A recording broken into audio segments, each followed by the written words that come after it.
primeiro tema, e o nosso convidado está aqui, Laudelino, que trabalha conosco, Laudelino Augusto dos Santos Azevedo, cristão leigo, professor, é mineiro de Caxambu, também mora em Itajubá, no sul de Minas, atuou na Pastoral da Juventude, na Pastoral Universitária, nas comunidades eclesiais de base, foi administrador paroquial como cristão leigo, olha que beleza, de uma pequena paróquia da Arquidiocese de Pouso Alegre, participou da fundação do Sindicato dos Trabalhadores em Educação de Minas Gerais e exerceu cargos públicos como vereador, deputado estadual e vice-prefeito.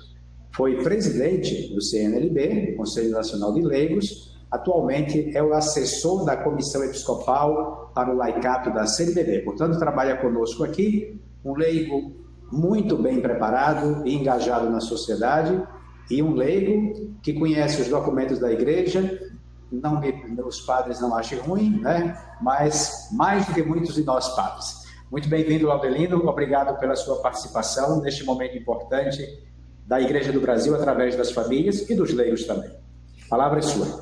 Muito obrigado, Padre Crispim. É uma grande alegria, viu?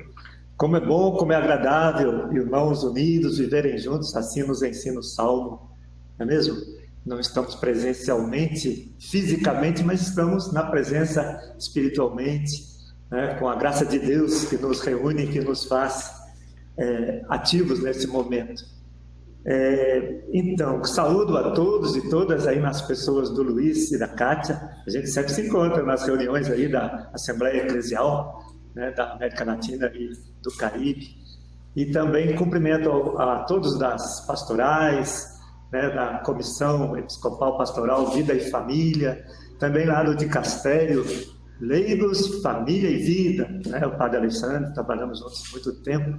Saúdo a todos, nas pessoas aqui do Padre Crispim e do Dom Bruno, que está aí presente nos acompanhando. E vamos direto ao assunto, né, Padre Crispim? O nosso tema, ele está baseado inteiramente aqui, né? É o texto base, né? Aliás, é o texto base do Laicato, todos, é o livro de cabeceira, tá bom? Todos os cristãos leigos e leigas, das diversas expressões laicais, esse documento que é uma síntese, né, da teologia do Laicato, é muito importante para todos nós. E eu vou apenas pensar esse assunto, sabe, Padre Crispim? Eu já falei em cursos de 3 dias, de 2 dias, de um dia inteiro, de palestras de 2 horas, e até em homilias de 15 minutos. Então, o que eu vou fazer aqui, que nós temos 40 minutos, né? Vamos pensar alguns textos, inclusive o Luiz já fez uma bela síntese aí, né? Agora há pouco, quando falou aí dos cristãos leigos, várias citações do documento 105, né? Isso é muito importante para nós. Então, eu vou fazer isso e quero começar com um refrão, sabe? Um refrão muito conhecido que o Padre Zezinho que fez, né? O Padre Zezinho fez e ele colocou logo depois do concílio, viu? Ele diz assim: pela graça de Deus, sou aquilo que sou, leigo na igreja, membro do corpo de Cristo Jesus. Leigo na igreja, membro do corpo de Cristo Jesus. Ele dá ênfase, leigo na igreja, membro do corpo de Cristo Jesus, porque era a questão da época. Logo após o concílio, inclusive a primeira campanha da fraternidade, que foi durante o concílio, né, ainda, em 1964, teve esse lema, né? Lembre-se, você também é a igreja. Era o que era necessário naquela época, a gente entender que nós somos igreja. O Papa Pio XII havia dito para a Ação Católica, em 1946, 15 anos antes do concílio: vocês, leigos, não apenas pertencem à igreja, vocês são igreja, a todo título, pelo batismo, incorporados, né, ao corpo de Cristo. Então, depois teve o Concílio Ecumênico Vaticano II, o Sínodo Mundial sobre o Laicato.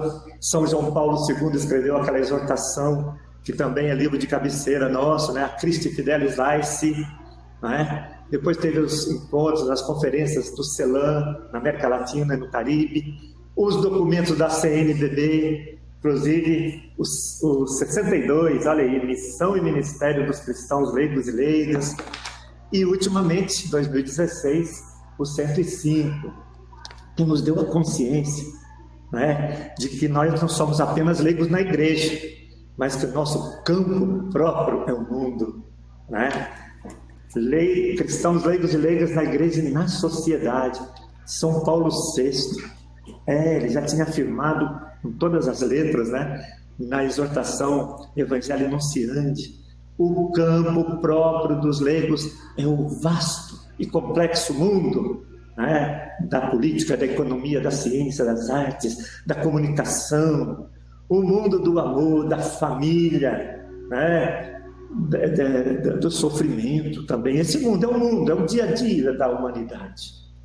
Então, com isso, eu estive com o Padre Zezinho 4 anos atrás, fiquei até de visitá-lo, mas aí a pandemia não permitiu, e falei com ele para colocar mais uma frase nesse refrão, completando: leigo na igreja e no mundo, cristão no mundo. Daqui a pouco eu comento, né, exatamente pelo que o Luiz falou agora há pouco da palavra leigo, que tem uma conotação negativa, né? É aquele que está por fora, que não sabe das coisas. Então, mas o refrão ficou assim, e o Padre Zezinho permitiu: pela graça de Deus, sou aquilo que sou, leigo na igreja, membro do corpo de Cristo Jesus, cristão no mundo, sendo fermento, sendo sal, sendo luz. E de certa maneira esse é o resumo da nossa fala hoje, né? O simpósio, o 12º simpósio tem esse tema: família e vocação laical. E o lema: vós sois o sal da terra e luz do mundo. Esse refrão, vamos guardar no coração, né? A gente acha fácil ele aí na internet, chama Pela Graça de Deus, Padre Zezinho. E só completar essa segunda frase, né? E aproveito para dizer, né, essa preocupação, uma observação importante. Vocês notaram que o título aqui é Cristãos Leigos e Leigas? Também já desde os 62, Missão e Ministério dos Cristãos Leigos e Leigas.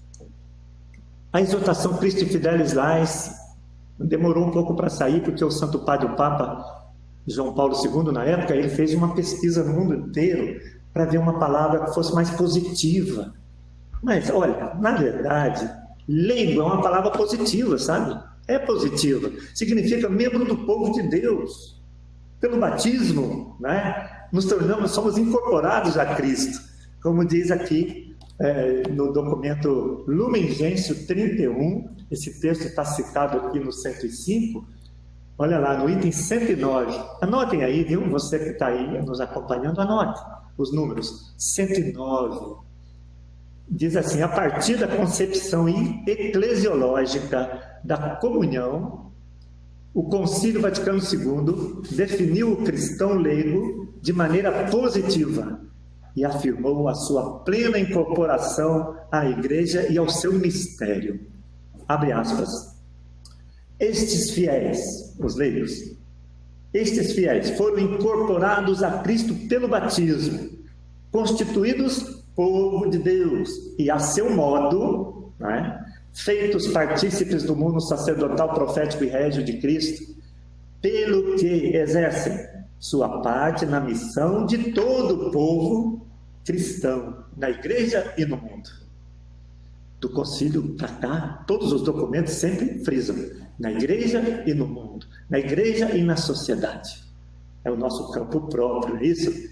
Então, por isso a CNBB, no documento 105, definiu, a comissão de redação, eu fiz parte dessa comissão, definiu que a gente use sempre a expressão cristão leigo, cristã leigo. Vocês notaram na mensagem do Márcio, né? Ele usou muito isso. Mesmo o Luiz, na sua fala, né, fez aquele questionamento do sentido da palavra leigo, mas, sabe, é por 2 motivos principais. Isso é importante aqui na nossa formação de hoje, né? Por 2 motivos principais, os nossos bispos decidiram colocar sempre cristão leigo, cristã leigo. Primeiro, para afirmar a igualdade fundamental de todo o povo de Deus. Todos, pelo batismo, né? Aliás, é bom lembrar isso, hein? O Santo Padre o Papa Francisco, escrevendo ao cardeal Ruelete, ele diz assim, em certo momento, aspas, olhar o povo de Deus, é recordar que todos fazemos o nosso ingresso na igreja como leigos.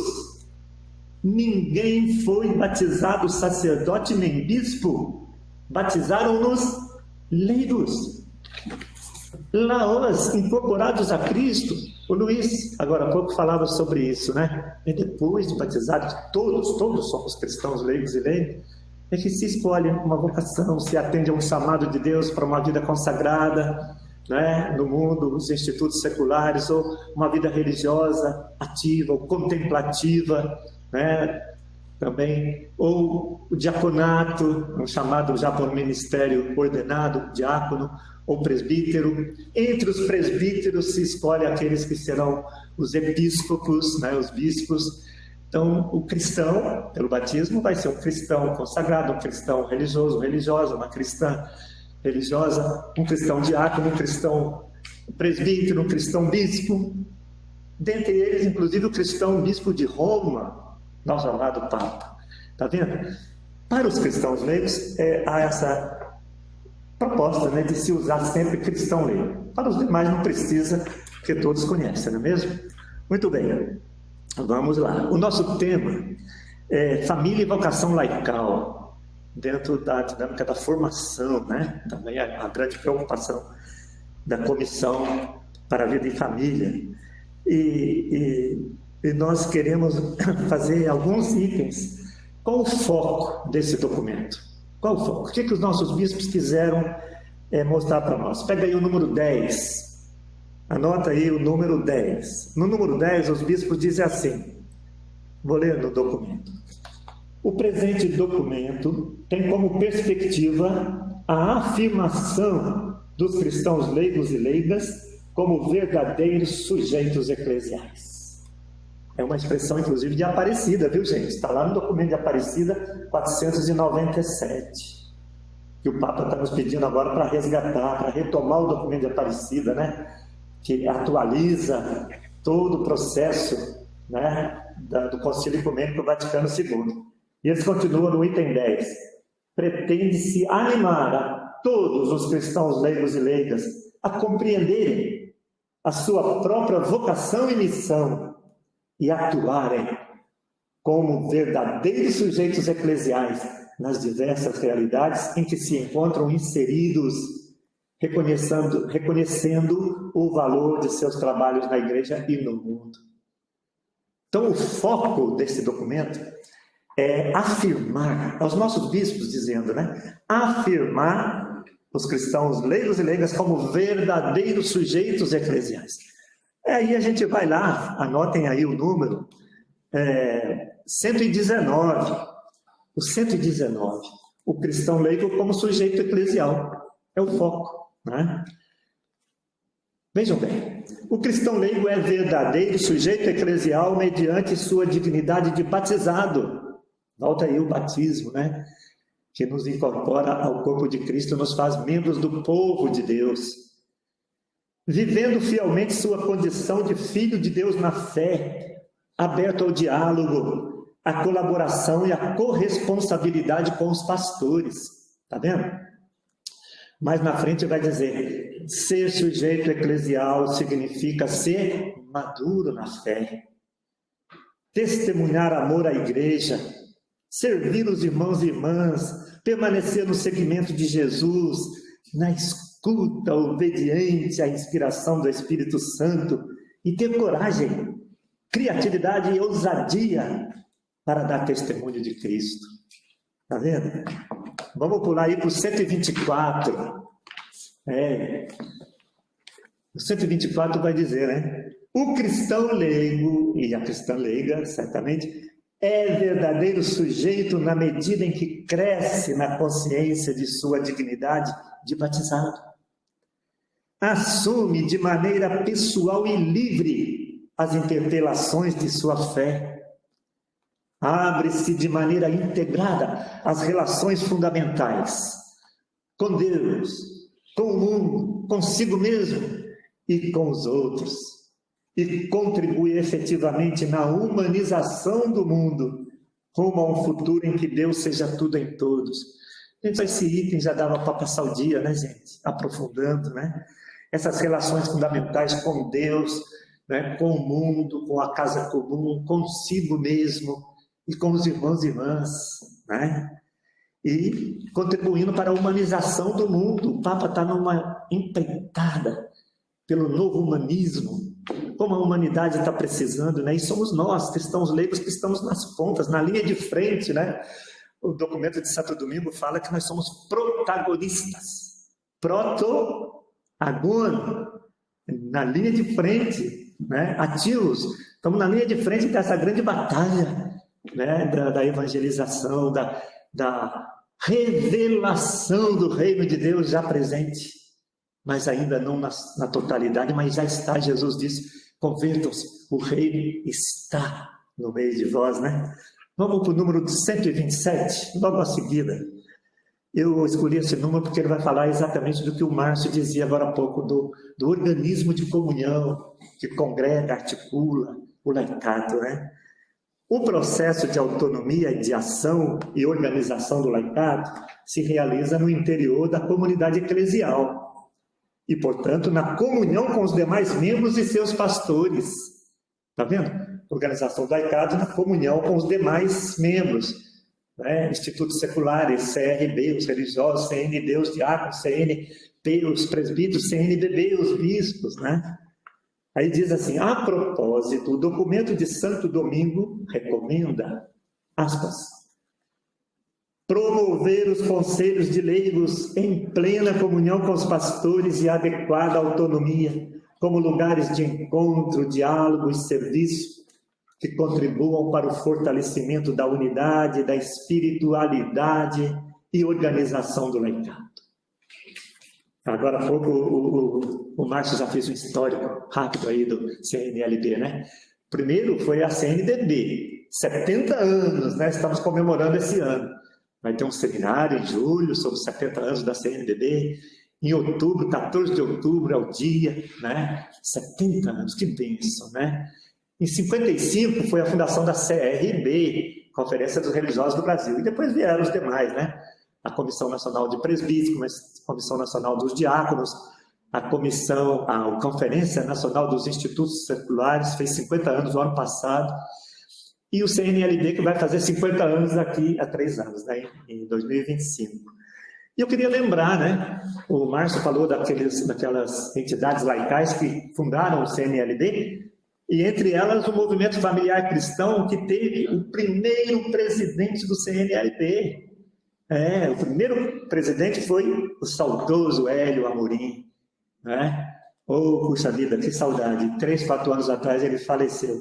Era do Movimento Familiar Cristão. Aliás, vários movimentos pastorais, né, ligados à família e novas comunidades participam, já são filiados ao CNLB. Na última assembleia presencial em Cuiabá, teve um momento que reuniram os movimentos ligados à família. Tinha 8 movimentos que já são filiados no CNLB. E é importante, viu, gente? É o que dá o caráter da identidade.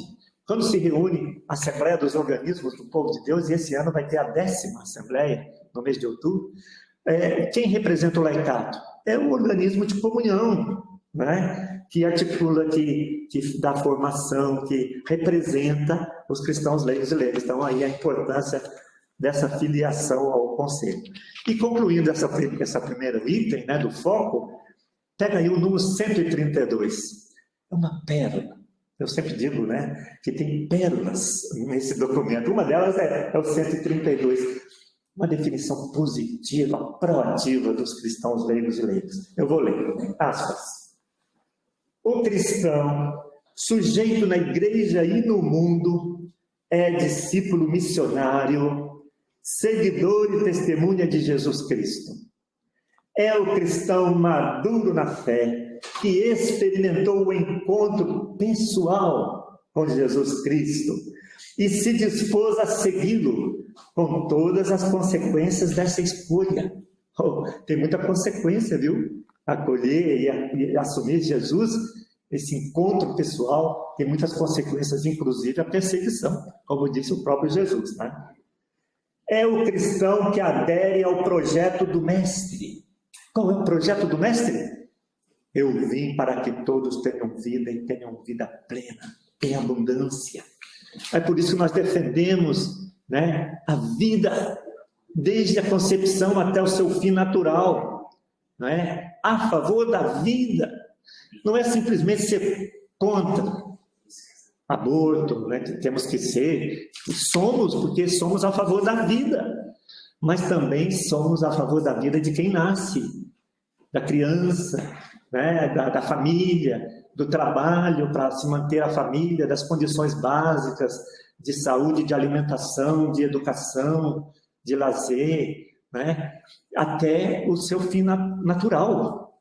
É isso que o Papa Francisco coloca na Gaudete et Exsultate, né, sobre a santidade nos dias atuais, que não basta ser contra, no caso aí o aborto, né, mas tem que ser a favor da vida em todos os momentos, e é o que nós somos, e sempre seremos, porque nós somos da vida, né? E continuando então, o cristão que adere ao projeto do Mestre, para que todos tenham vida e vida plena, e busca identificar-se sempre mais com Ele, com seu ser e seu agir, identificar-se com o Mestre. Eu até me lembro agora, Padre Crispim, de São Carlos de Foucault, foi canonizado aí alguns dias atrás, né? Ele dizia isso, né? Na dúvida, quando tinha alguma coisa para enfrentar, alguma coisa para decidir, ele se perguntava o que Jesus faria numa situação dessa. Então é assumir o ser e o agir do próprio Cristo, né?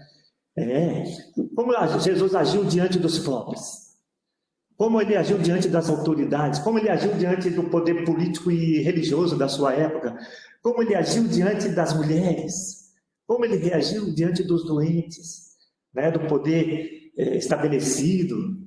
É isso, né? Então, assumir e identificar-se sempre mais com Jesus, seu ser e agir.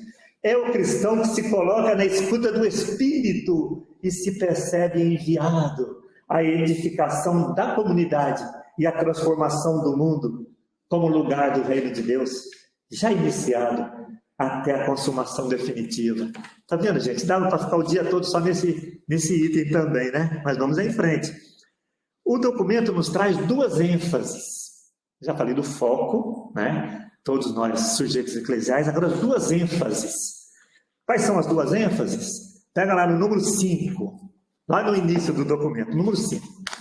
Os bispos dizem assim: queremos enfatizar, olha aí, uma ênfase, queremos enfatizar a índole secular que caracteriza seu ser e agir, como propõe o Concílio Vaticano II. Agora há pouco o Luiz leu esse trecho, inclusive, né, no Lumen Gentium 31.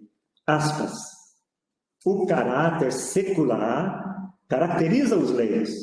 A vocação própria dos leigos é administrar e ordenar as coisas temporais, em busca do reino de Deus.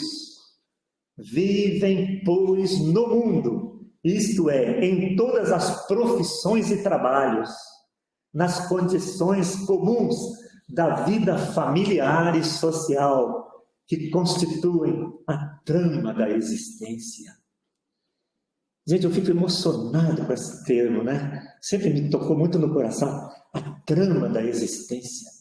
O Concílio nos fala, né? Os cristãos leigos estão inseridos nessa trama da existência, né? Na história do mundo, das atividades, da família, do trabalho, da economia, da ciência, das artes, da política, né? Em todo e qualquer âmbito de ação, né? De presença.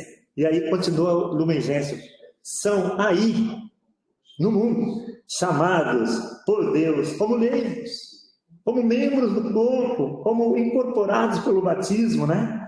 São chamados por Deus a viver segundo o Espírito do Evangelho, como fermento de santificação no seio do mundo, como sal, como luz, não é mesmo? E mais para frente a Lumen Gentium vai dizer que tem certas situações que o Evangelho só tem condições de chegar através dos cristãos leigos e leigas.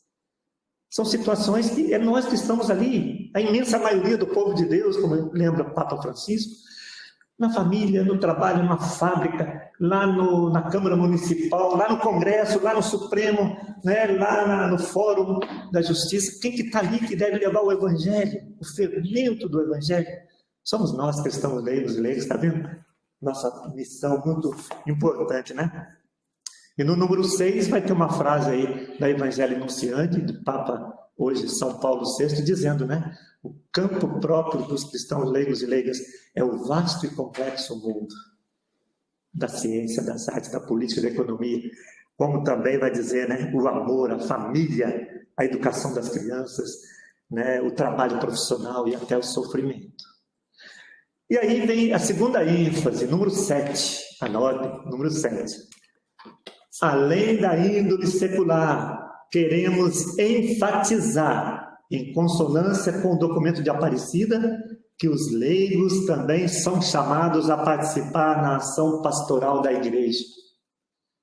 Então é na igreja e no mundo, especificamente próprio do cristão leigo no mundo, as realidades da sociedade, da família, etc. Mas também na igreja, no corpo eclesial, somos membros. Né? Aí vem, daqui a pouco vai ter um casal maravilhoso, uma família maravilhosa, né? Da Célia e do Zé Luiz, que vão falar dessa participação, né? Da comunhão como base da comunhão eclesial, a família, a igreja doméstica. E mais tarde, né, o casal, linda família também, Daniel Seidel e Jussara Seidel e as suas filhas, sobre a inserção nas realidades do mundo, né?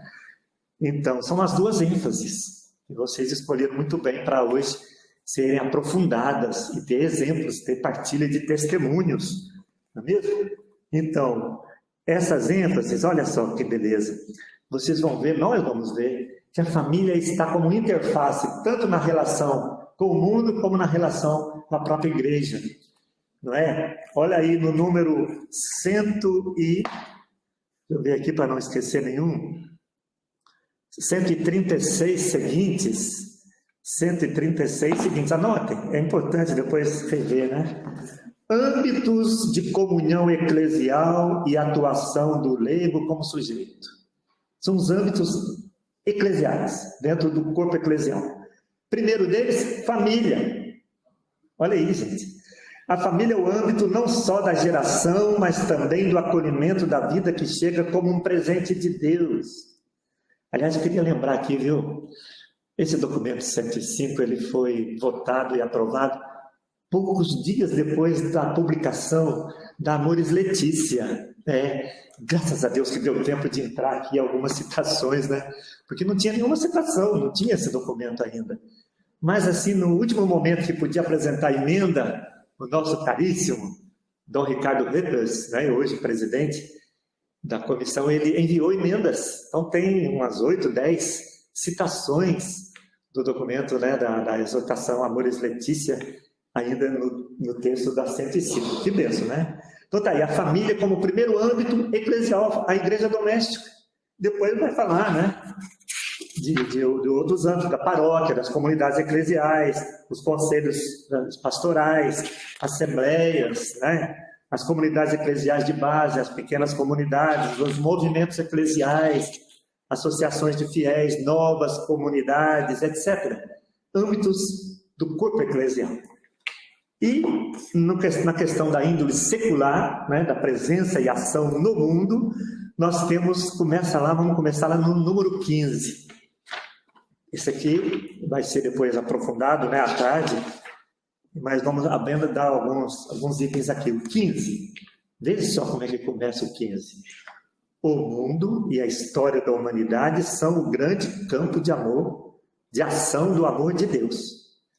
Para o Concílio Vaticano II, a igreja está dentro do mundo, não fora. Nem ao lado, e nem acima, e nem contra o mundo.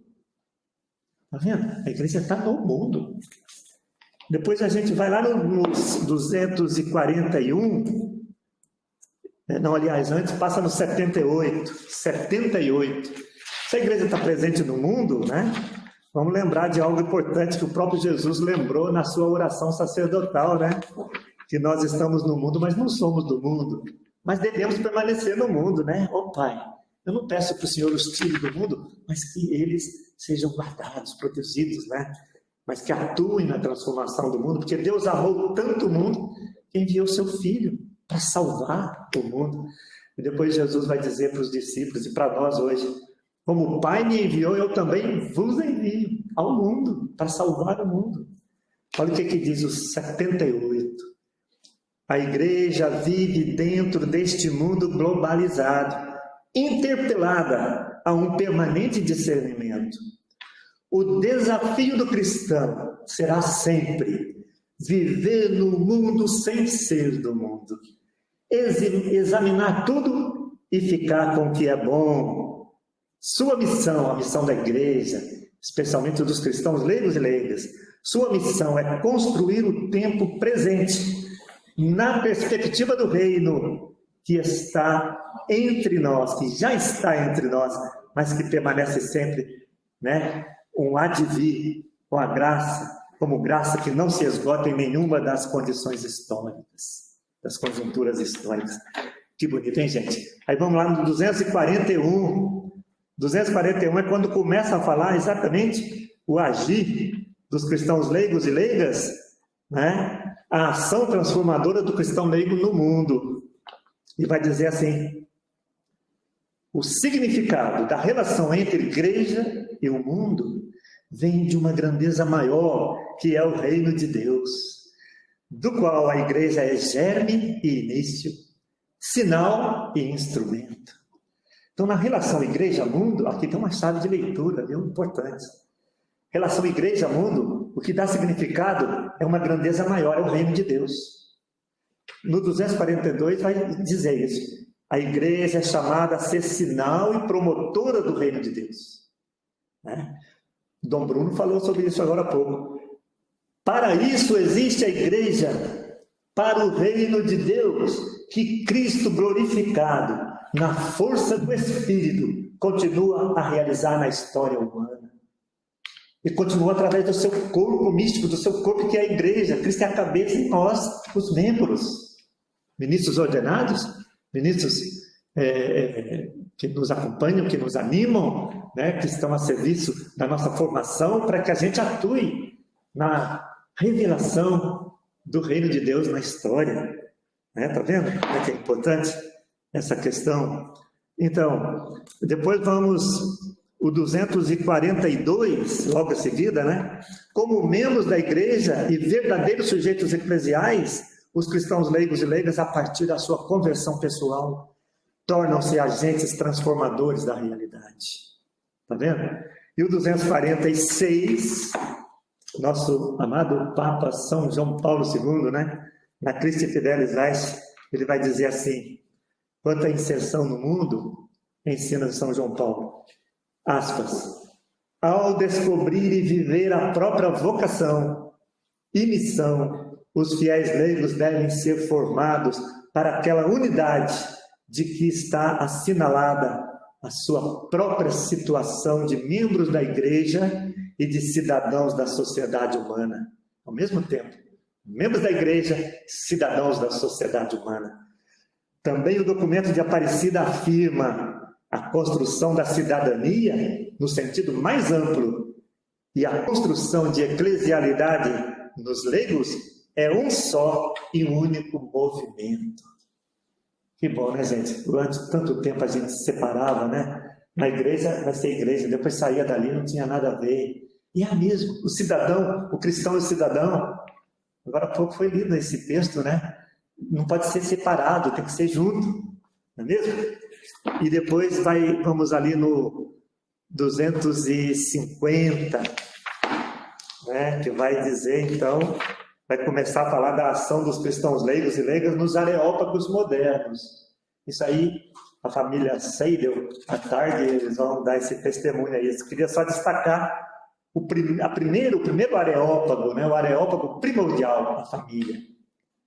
Tanto no âmbito eclesial como no âmbito da sociedade. É célula vital da igreja e é célula vital da sociedade.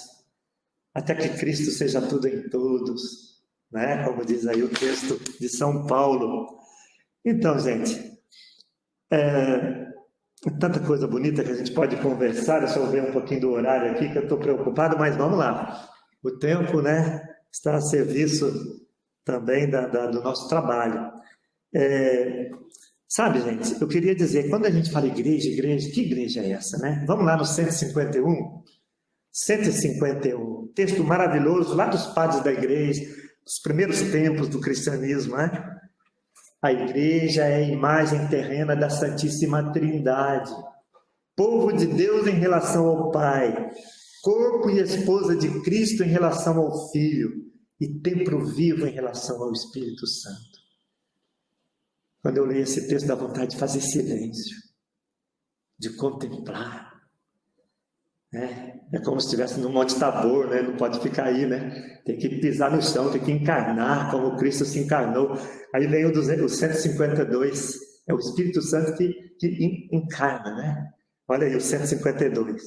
Por meio dos carismas, serviços e ministérios, o Espírito Santo capacita a todos na igreja para o bem comum, a missão evangelizadora e a transformação social em vista do reino de Deus. Então, essa maravilhosa igreja, que é a imagem terrena da Santíssima Trindade, não fica na contemplação, ela se encarna. E os dons, carisma, ministérios, serviços que o Espírito Santo concede para que a gente possa trabalhar, né? Para o bem comum, diz aí o texto de 1 Coríntios 12, cada um recebe o dom do Espírito para proveito comum, para o bem de todos, para a edificação da igreja, para a ação evangelizadora. Ide, evangelizai, ensinai a todos o que vos ensinei, né? Batizai. E a transformação social, né? Transformação do mundo. Ide, sal da terra, ide, luz do mundo, fermento na massa, não é mesmo? Claro, sem esquecer que ele também diz, vinde, ramos na videira, sem mim nada podeis fazer. Tem que ser uma comunidade de fé, mas que vive, celebra, se alimenta da palavra da Eucaristia e vai em missão. Vinde e ide, né? Faz parte aí da nossa vida no dia a dia. E aproveito então para entrar na questão da espiritualidade, é outro item que eu quero pensar aqui do documento, já indo para os finalmente, né? 184, pega aí no seu documento, 184. Uma espiritualidade encarnada, claro. Aliás, todo o documento 105, ele tem como texto iluminador a encarnação do Verbo de Deus, tá bom? E nós, cristãos leigos e leigas, fazemos essa encarnação do projeto de Deus, eu vim para que todos tenham vida e vida plena, na realidade da história do mundo, né, na humanidade, para que o reino de Deus seja revelado, né? Bom, o 185, olha que texto maravilhoso. A partir de Jesus Cristo, os cristãos leigos e leigas infundem uma inspiração de fé e de amor nos ambientes e realidades em que vivem e trabalham. Em meio à missão, como sal, luz e fermento, sempre cheia de tensões e conflitos, buscam testemunhar a sua identidade cristã como ramos na videira, na comunidade de fé, oração e partilha. O Concílio Vaticano II recomenda que os leigos alimentem sua espiritualidade na palavra de Deus e na Eucaristia, que é fonte e centro de toda a vida cristã. Sacrosanto Concílio 10, ponto culminante para o qual tende toda a ação da igreja e, ao mesmo tempo, fonte de onde emana toda a sua força, né? A liturgia, a Eucaristia. Nela, na Eucaristia, palavra e pão partilhado, os cristãos apresentam a Deus por Jesus Cristo o louvor de suas vidas, nutrem a fé, a esperança e a caridade, expressam a fraternidade e são enviados novamente em missão. Está vendo? É ponto de chegada e ponto de partida. Não podemos ficar só no âmbito contemplativo da oração, né? Precisamos da ação. Alguém já disse, acho que foi o Frei Beto, né, que a igreja não é garagem, é um posto de abastecimento, né? Um carro chega no posto, abastece, conserta o pneu, conserta, ali, coloca óleo, abastece e volta para a estrada. Nós também, né? Na comunidade de fé, a gente celebra, partilha, confraterniza, alimenta, se penitencia, recebe o sacramento, né, do perdão, alimenta a Eucaristia com a palavra e fortalecidos vamos à missão, né? Cristo que chama ao Cristo que envia. Depois nós vamos no 193, 193, maravilhoso, viu? Espiritualidade de comunhão e missão, é a nossa, de cristãos leigos e leigas. Em sua inserção no mundo, os cristãos leigos são chamados e convidados a viver a espiritualidade de comunhão e missão. Comunidade missionária, a igreja está voltada ao mesmo tempo para dentro e para fora, no movimento de sístole e diástole. É o movimento do coração, né? Sístole, diástole. Puxa o sangue, passa pelo pulmão, se purifica, volta para o corpo, né? Sístole, diástole. Não pode ser só chamado para dentro. Se o coração puxa o sangue, morreu. Ele tem que jogar de novo. Também não pode ser só para fora, ele tem que voltar. Então é sempre ide, vinde, é o coração batendo, né? Olha o coração batendo. Isso é bonito porque comunhão e missão, né? É isso que nos fortalece, como Moisés lá na montanha de braços elevados, né? Enquanto Josué e o povo lutavam contra Amaleque. É um texto que nos ajuda a entender isso, né? Essa dinâmica do vinde e do ide, da oração e da ação. Há grupos na igreja que querem ficar mais no vinde, gostam, querem ficar ali, e às vezes não tem muito compromisso social, né? Sendo que a Eucaristia nos leva ao compromisso social, né? O nosso amado Papa Emérito, Bento XVI, ele fala isso aqui para nós. Olha aqui na exortação apostólica sobre a Eucaristia, Sacramento Caritatis. Está lá no item 252. O sacramento da Eucaristia tem um caráter social. É necessário explicitar a relação entre o mistério eucarístico e o compromisso social. O Papa Bento XVI. O Cristo no pão é o Cristo no irmão. Não tem jeito de comungar Cristo e não se comprometer. Então, as pessoas hoje passando fome, miséria, sem emprego, né? Sem terra, sem salário, doente. E o texto continua dizendo, né? A igreja não deve ficar à margem da luta pela justiça. O Bento XVI vai longe, porque ele vai dizer que pode-se afirmar que bastaria menos da metade das somas globalmente destinadas a armas, a armamentos, para tirar de modo estável da indigência o exército ilimitado dos pobres.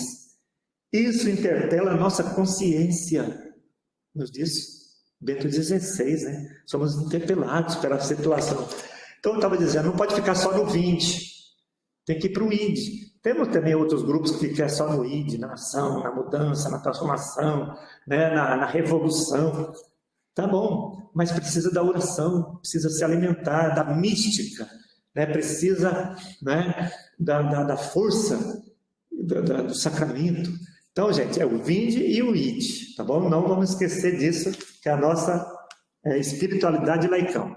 Vamos já quase concluindo, não sei, Padre Crispim, quantos minutos está faltando? Eu me perco um pouco. 5 minutos. 5 minutos. Oh, beleza, vai dar tempo aqui. Eu queria lembrar lá no item, vamos lá no item 166. 166, anotem. Depois eu vou mandar por escrito, Padre. Eu já mandei um texto para estudo e aprofundamento do documento 105, Padre Crispim, acho que já socializou, né? E depois eu vou fazer esse resumo também, tá bom? 166. Permanecendo igreja como ramo na videira, o cristão transita do ambiente eclesial ao mundo civil para, a modo de sal, luz e fermento, somar com todos os cidadãos de boa vontade na construção, né, de um mundo novo, da cidadania plena e assim por diante. Aí tem aquela citação que o Luiz leu agora há pouco, né? Não é preciso sair da igreja para ir ao mundo, como também não é preciso sair do mundo para entrar e viver na igreja. Já falamos então sobre isso. 164, gente, que belo o texto. Ser cristão, sujeito eclesial e ser cidadão não pode ser visto de maneira separada, né? O documento de Aparecida, rejeitando esse dualismo ainda presente na mentalidade de muitos, afirma: a construção da cidadania no sentido mais amplo e a construção de eclesialidade nos leigos é um só e único movimento, e levam os cristãos leigos à comunhão e participação na igreja e presença ativa no mundo. Está vendo? E o 161, a gente assusta com ele num primeiro momento, né? Eu me assustei quando eu li a primeira vez, né? Mas ele ilumina tudo que nós falamos até agora nesse sentido da missão do mundo, né? 161. É missão do povo de Deus assumir o compromisso sociopolítico transformador que nasce do amor apaixonado por Cristo. Desse modo se encultura o Evangelho. O compromisso sociopolítico transformador não nasce de ideologias, né? Não nasce. O Evangelho está acima de qualquer ideologia. Pena que as pessoas confundem, e hoje em dia, então, nessa polarização, se confunde com ideologia a ponto de ter grupos que acusam o nosso Papa de ser comunista, por exemplo, as pessoas que falam dos pobres. Não. O Evangelho está acima. É Jesus que disse que viveu e que testemunhou, né, o amor aos pobres, a evangélica opção preferencial pelos pobres. Não é a ideológica opção, nem para um lado, nem para outro, nem do capitalismo, nem de socialismo. Não, é a evangélica opção. Né? Então, como diz aí, nasce do amor apaixonado por Cristo. Já disse aqui agora há pouco, né, na Gaudete et Exsultate, o Papa Francisco fala muito sobre isso. Seremos julgados pelo Mateus 25, 31, né? Tive fome, me deste de comer, tive sede, me deste de beber. E não é só assistencialismo, não, são as obras de misericórdia, mas vivida também com políticas públicas. É a ação do cristão leigo e leiga na política, na economia. Esta economia que está aí, mata, diz o Papa com coragem. Né? Temos que trabalhar por uma economia solidária, a economia de Clara e Francisco, como o Papa propõe para a humanidade, e aqui no Brasil, né, está crescendo. E procure saber sobre a economia de Francisco e Clara, né? Uma economia de partilha, como os primeiros cristãos, não havia necessitados entre eles. As pessoas que querem voltar para um templo tradicional da igreja, aproveitem e voltem bastante, voltem lá nos primeiros cristãos, lá nos Atos dos Apóstolos. Né? É o que o Papa está propondo para nós aí, tá bom? Mas é tanta coisa para a gente conversar e falar, né? A formação, anotem só o item, não vai dar tempo de falar, mas está no item 225 seguintes, tá bom? A gente sabe que toda a pastoral familiar, a Comissão Vida e Família, se preocupa muito, né? Com a formação de Castério, Leigos, Família e Vida, nós da Comissão Episcopal para o Laicato, CNLB de um modo especial, tem a comissão de formação, né? O número 225 seguintes, fala aí de toda a formação do laicato, e eu fico disponível, viu, Padre Crispim? Quem sabe em outro momento, se quiserem uma formação mais detalhada, mais aprofundada, eu estou disponível, né, dentro do calendário, claro, né, da nossa agenda. Sobre a formação, tem os parâmetros básicos, que foi publicado no ano passado, o Padre Crispim participou do seminário com a gente, né, da nossa comissão. Parâmetros básicos para a formação do laicato. Qual a leitura bíblica que deve ser? Porque a Bíblia é usada de tantas maneiras. Qual é aquela que a igreja, né, que está unida ao magistério da igreja? Então, tem aqui várias propostas para a formação, e eu quero a organização do laicato também, tá? Tanto na Christi Fidelis como no documento 105, CNLB, procure saber. Agora, em junho, tem a 40ª Assembleia do CNLB. Procure saber, né? É o organismo que te representa, tá bom? E concluo com uma mensagem, viu, Padre Crispim, para todos que nos acompanham, que está no item 247. 247. Eu gosto de concluir as minhas reflexões com esse item aqui. Lá no final do 247, a força do reino. Nós estamos aqui na dinâmica do reino, né? A força do reino coloca todo o sujeito eclesial em postura ativa, em atitude de prontidão para o serviço, buscando as formas concretas em que o amor afaste o ódio, o diálogo vença os antagonismos, a solidariedade supere os isolamentos, a justiça suplante as injustiças, para que se estabeleça no mundo a civilização do amor e da paz, que São Paulo VI indicou como ideal que deve inspirar a vida cultural, social, política e econômica do nosso tempo. Então é pela civilização do amor e da paz. Esse item parece uma oração eucarística, né? Eu sempre comento com o pessoal, é tão bonito, e de acordo com o que a gente passa nesse momento. Então eu desejo isso, né? Que nós possamos viver a nossa fé com ações que revelem e expandam o reino de Deus na história. Um beijo para sua família. Saúde e paz. Caríssimo, querido Laudelino, nossa gratidão pela sua participação nesse simpósio, com esta exposição tão clara e com os números do documento 105. Veja a importância do trabalho que nós queremos fazer. A família só poderá realizar o seu papel se ela também exercer um papel fora do âmbito da igreja doméstica e do âmbito da igreja família de famílias, que é a própria realidade eclesial.